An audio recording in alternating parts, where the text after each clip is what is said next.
Hello and welcome to the Team Metta College Conference Spring Showdown. Orange corner as red. Oh my goodness, watching it as it... Being like a void space for community building. Now you can see these freshmen and sophomores that have not had that interaction at all, completely online because of COVID. Oh my gosh, Osaka!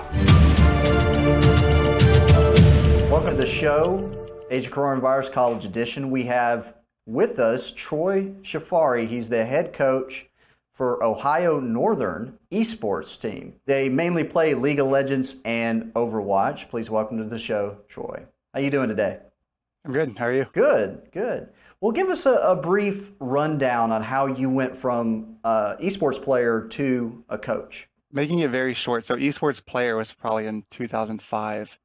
That's how old I am. So I started with the original Halo, even before MLG was around. Did a collegiate program when I was in college. I just made a club. It gotten to be a pretty big club. So it turned out to be somewhat of a resume builder for what I'm doing now. I'm building an actual varsity program. Started here 3 years ago. Yeah, we started with League of Legends and Overwatch. And we've grown to 11 games now. So we have like Rainbow Six, CSGO, Valorant, and a few other games. Well, when you look back to 2005 and seeing how much growth esports has had in that time span, does it not take your breath away? I feel like all of this could have happened a lot sooner. Like I try to not be like a jaded person and feel like, I could have had this. I'm just putting as much work as I can to creating an environment that people want.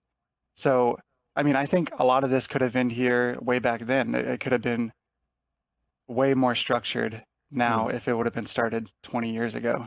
Because I grew up in LAN centers, and LAN centers weren't really successful back then just because there weren't really schools to support it.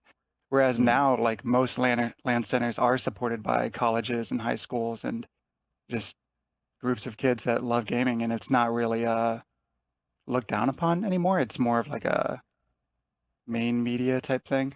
Do you think that the stigma was the main culprit, or were there other obstacles involved in the slow progression of esports?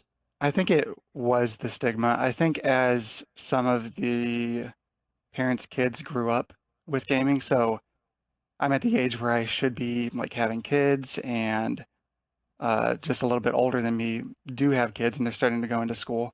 And once you have parents that are like okay with gaming, then you have admin that needs to be okay with gaming. Admin like principals at high schools and whatnot. So when I first started this job 3 years ago, I would go to high schools and try to pitch esports as being like a void space for community building. And some schools I had to convince, and others, someone was already doing my job for me. Some parent out there was like, I wish my kid had a gaming team to be on, an esports team, or a gaming community here. So it's becoming normal, whereas the stigma did, I think, hold it back. But it's like a chain reaction now. So in Ohio, there's probably 160 high schools that have like an esports program and a faculty advisor, probably half of them with LAN rooms.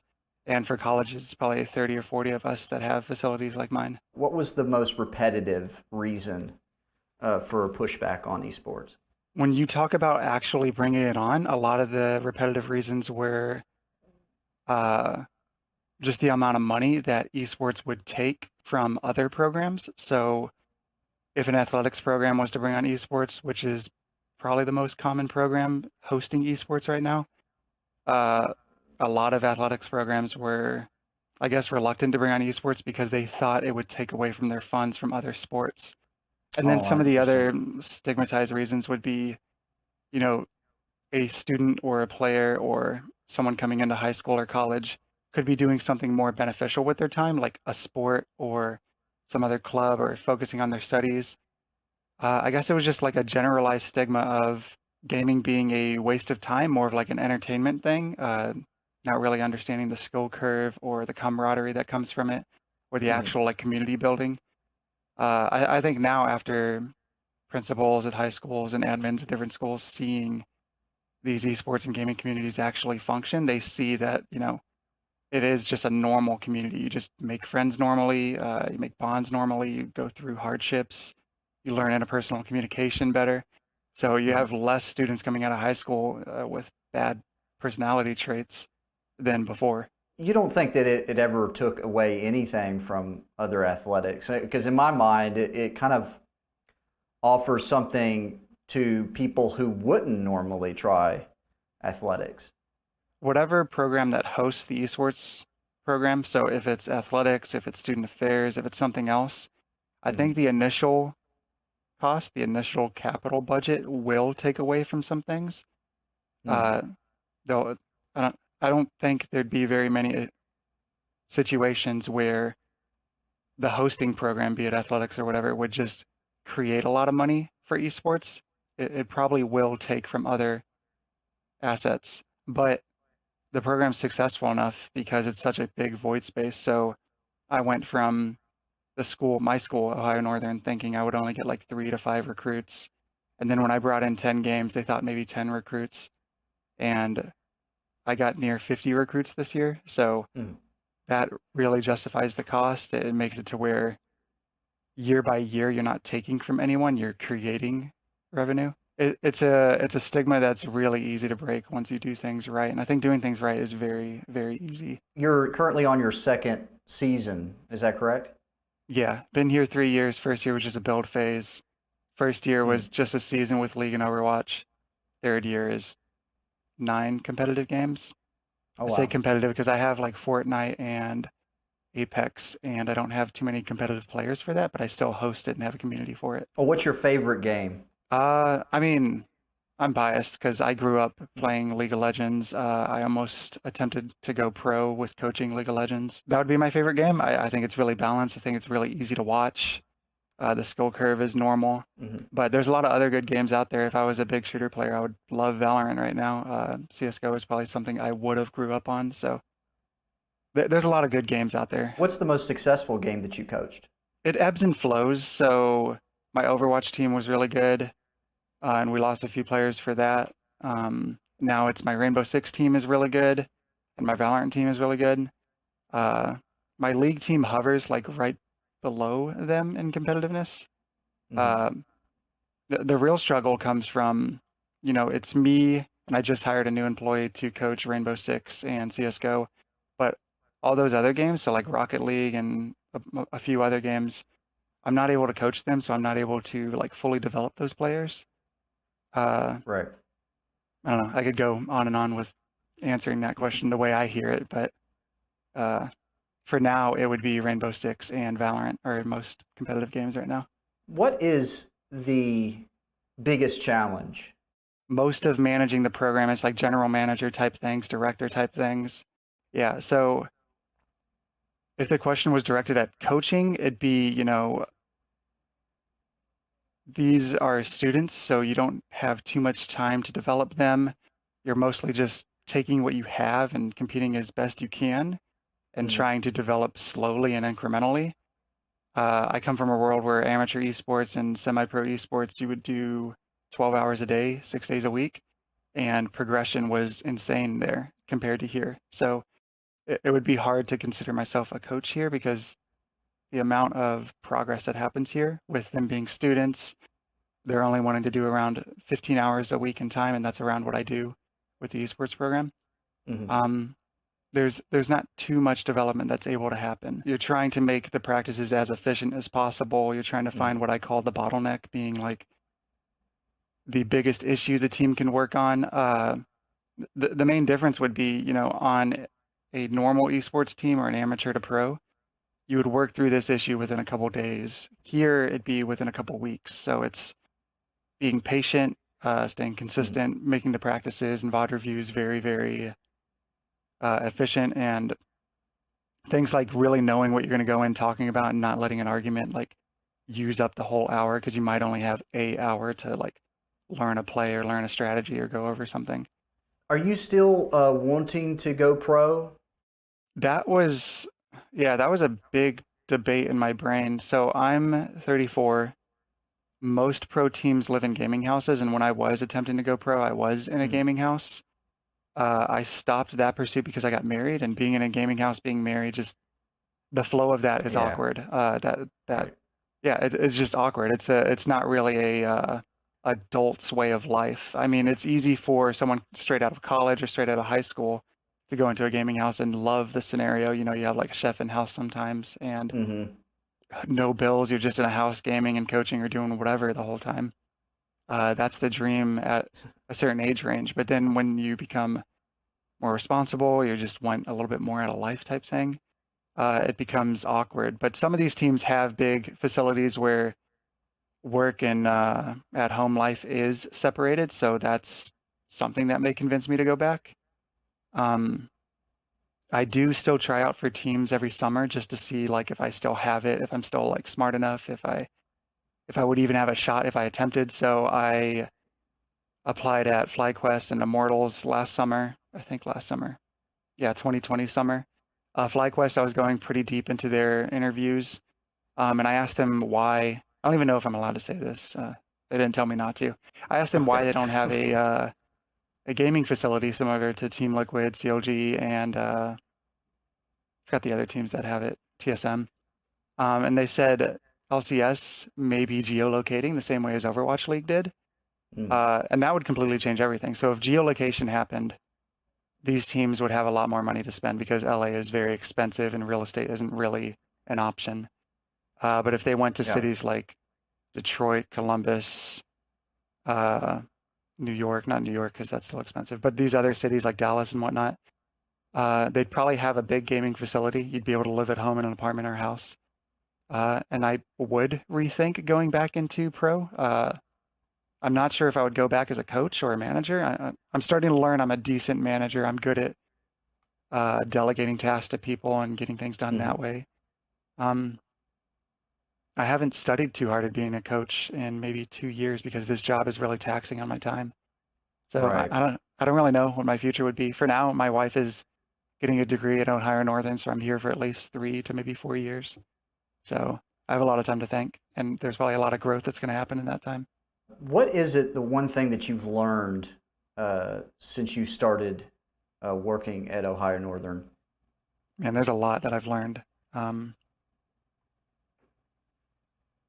I've learned how much, I mean, the biggest thing, because I would really want other directors and people that are going to be starting programs to know this, is these esports programs have a lot of power and a lot of pull because you're able to recruit a lot of people, both in like a student affairs sense and in like competitive athletic sense.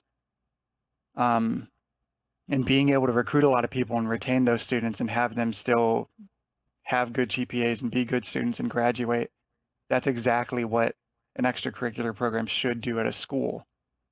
What a lot of these schools, and especially schools around me, are going through is they'll think they have no say or no autonomy or they can't ask for anything.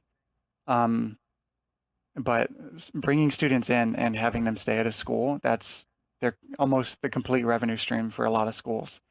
So wanting a better LAN room is something you can ask for and something I did. Wanting a streaming facility, wanting more employees, that's all things that a school is able to do, or a school hosting an esports program. I think a lot of people coming into this, they don't have any experience at all. And I just went through a hiring process as well.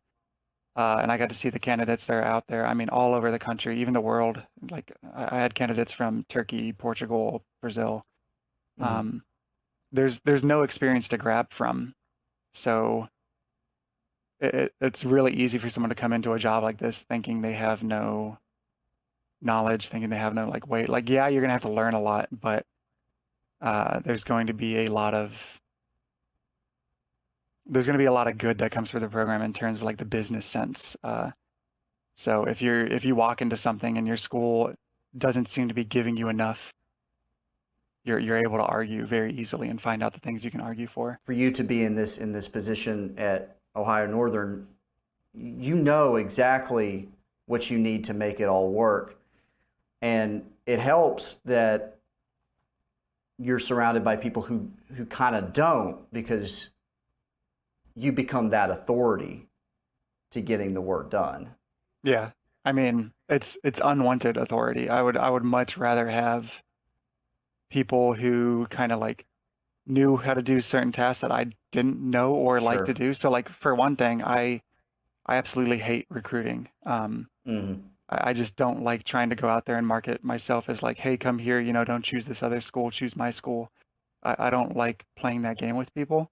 But turns out, since I don't like playing that game, and I just want to have a good program here, and when people come and look at us or talk to me, they get like a really genuine sense of like, this is a good program. So they just come here because of that. I get good recruits better than most of my competitors just because I'm down to earth with families and students that come in here. Whereas most recruiters, they know what it takes to recruit someone. You have to say like, this school, you kind of like have to lie and persuade them to choose you over others, because there's going to start to be so many other schools that have programs like this. And maybe you're better, maybe you're not, but I'm not going to go out there and say I'm better than somebody. I'm just going to show what I have. If I'm able to show what I have. That's the hard part, is just trying to show what I have, because my school doesn't have a very big production degree and production capabilities. So like creating content, making streams and all of that, that's all done by volunteer student workers. Well, I give them paid positions, but they're not here studying how to do like video editing and content creation. They're just doing it on their own. They do a decent enough job. Right. Yeah, it becomes more homebrewed, I guess you would say, kind of rough around the edges. You're kind of wearing many hats. It's exhausting. Yeah, you'll go from, so my day hasn't started today, and like I'm starting off now with an interview. I have to do like some finance stuff after this. I have to do what's called an amnesty hour with my Rocket League team. My amnesty hour, I'll give you a quick explanation, is I sit them all down. Sure. It's kind of like a counseling session. I go through like all of their gripes and criticisms with one another to build like understanding and empathy for them as individual players, so that they can have like better harmony within each other, better I guess like a better work ethic. It's not really work that they're doing, but they are practicing. They're trying to achieve a common goal. And some of them have like different expectations of themselves and their teammates. So it gets into like hectic situations, toxic situations. So I think I do the best I can trying to mediate that. So what I do is every month is I do an amnesty hour with all of my teams. I have 15 teams. So it's called contact switching when you go from like thought process to different thought process to different thought process, and it just exhausts you. And that's like only half my day. I have to coach later, and then I have like a competitive match where I have to try to scout a team as fast as I can and be ready for that match. And it's crazy. There's so much responsibility. Hopefully you could get into a position where you can find some more help. Yeah, I mean, I could mitigate it and do the bare minimum, but I don't want to leave people on the wayside. So like, if it was just me managing the program, League and Overwatch was all of my time. But I know there's a ton of other games. Like I know I had a lot of Rainbow Six guys that wanted to play. I knew I had Valorant coming up and CSGO. I didn't want them to miss out on that chance because I grew up missing out on that chance. So I'm just taking the hit on my time and managing them. I think if COVID wasn't a thing, I'd have a couple more employees. I only have myself and one other right now. I was called crazy when I first came into this job. I was talking to a guy from Harrisburg, Chad, the director there, and I told him I'm going to be coaching both League and Overwatch, and I'll be managing both League and Overwatch. And he just straight up called me crazy. And he'd been doing the job for about 6 months at that time. So, yeah, he was right in it being a crazy task. One person can only handle around one game. Similar to most other sports, like you wouldn't get a football coach at a college to coach baseball also. Well, you gotta do what you can, but also gotta take care of yourself as well. Yep. Well, tell us what you see the future could be for esports in general. I'll try to go like full encompass with this. I think high schools are going to start adapting it at an amazing pace. So Ohio, Wisconsin, Illinois, Indiana, and Michigan, they all have like high school esports organizations that have near 50 to 100 each. I think every other state is going to copy them. They're going to start having contacts to see like what the hardships were, what the pitfalls were, how much it's costing. And those are going to be easily grabbable answers for people wanting to do that in other states. So high schools are going to absolutely explode. They're really cheap programs to do. Like at a high school, libraries aren't getting used as much. So I'm seeing most high schools just convert a library space into not solely an esports space, but just a computer lab, and then after hours they use that computer lab for esports. Interesting. Some colleges are doing the same thing. They'll take like the innovation portion of the college, whereas it's like research and like new innovative things funds go into a multi-purpose lab similar to these high schools. Some colleges are going to do what my college did, and they're going to create a entirely new program, which isn't costly at all compared to a baseball stadium that could cost $1 million. An esports program could only cost 200,000 or 100,000, depending on like the building you have, the room, the space you have. Right. It could be very, very cheap, and these are cheap numbers for a university. Some schools, some state schools, I've seen budgets for. I probably shouldn't throw out names with this, but some state schools are going to be spending $1 million on their esports programs or more, and it's still within like Ohio, Illinois, Indiana. Some in Texas are starting up.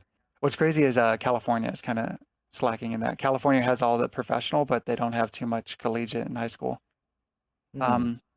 So that's like the academic space. The academic space, I think, is absolutely going to explode to where there'd be at least like 30 colleges in every state, and Could that maybe be in the 50 next high schools in every state. the next 2 to 3 years? 2 years after COVID. 2 years. I would say like 2 years after COVID, Yeah. insane explosion. This is pure prediction and assumption at this point, but I think professional is going to grow as well, especially with games like Valorant coming into it. I think CSGO kind of dropped the ball and didn't really create a structure in time. And I think even Riot Games gave them a chance to create that structure, and they just got sick of waiting and saw that void space of shooters not having a good structured game to play. So like LCS and League of Legends, they showed what esports can do, and shooting games are extremely popular. So I don't know, CSGO had like a big opening that they didn't take, and Valorant I think is going to take that. I rambled for a while, I'm sorry. That's all right. No, you know, that's one of the most interesting questions, and I feel like, you know, in the history of me asking that question, I think you have been the most thorough at, you know, giving a really detailed analytical answer to it. But I get the same response of people saying like, you're really thorough, you went into a lot of detail, you know a lot about these things. And it sounds really genuine. You sound genuine when you say that, so I believe you. It's crazy to me that there's people working these jobs that they just don't know what's going on around them. I don't know what the lapse is. To me, it just seems like there's a lot of people doing the job for the wrong reasons. They're not invested in it.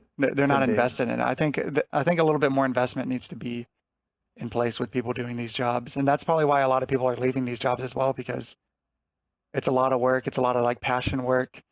You're maybe doing a lot of work and getting underpaid for it. But it's most likely going to lead into something that's a very fruitful career in the next 5 to 10. Yeah, well, you're at the beginning of it, and we're so happy to see you put in hard work. But please, Troy, take a vacation at some point. Oh, I mean, I shut my brain off over winter break.